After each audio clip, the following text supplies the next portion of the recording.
Have you ever wondered how electric motors actually turn? It all starts with a fundamental interaction between electricity and magnetism. When a wire carries a current through a magnetic field, it experiences a physical push known as the magnetic force. This force occurs because the current creates its own magnetic field. When this internal field interacts with an external magnetic field, they exert a force on one another, much like two permanent magnets pushing or pulling against each other.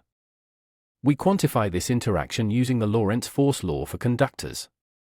The force depends on four factors: the amount of current, the length of the wire within the field, the strength of the external magnetic field, and the angle between them.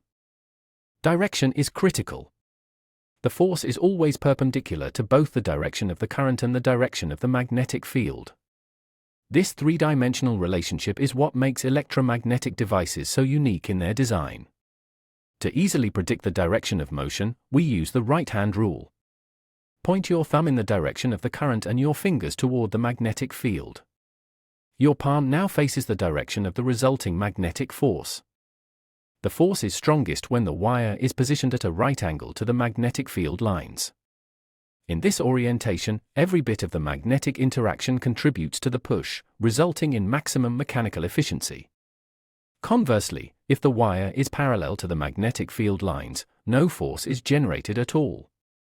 Even with a high current and a strong magnet, the alignment prevents the fields from pushing against each other. As the angle between the wire and the field changes from 0 to 90 degrees, the force increases following a sine curve. This mathematical relationship allows engineers to calculate precise movements in complex machinery. Let's try a calculation. Imagine a wire half a meter long carrying a current of 2 amperes through a magnetic field of 0.1 teslas, positioned perpendicularly. What is the force acting on this wire? By plugging our values into the formula, we multiply 2 amps by 0.5 meters and 0.1 teslas. Since the sine of 90 degrees is 1, our final result is a force of 0.1 newtons. The resulting force drops to 0.05 newtons. This demonstrates how sensitive the magnetic force is to the orientation of the conductor within the magnetic environment. This principle is the foundation of the DC motor. By using a loop of wire, the magnetic force pushes one side up and the other down, creating a twisting force called torque that spins the motor shaft. Loudspeakers also use this force. An alternating current moves a coil back and forth in a magnetic field, vibrating a cone that pushes air to create the sound waves you hear. To summarize, the magnetic force on a conductor requires a current and an external field. It is calculated using the Lorentz formula and its direction is always determined by the right-hand rule.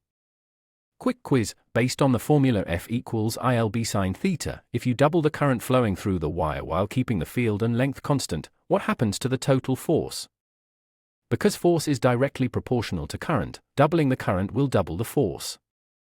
Understanding these relationships allows us to harness electromagnetism to power our modern world. Generated by Vision Solve AI.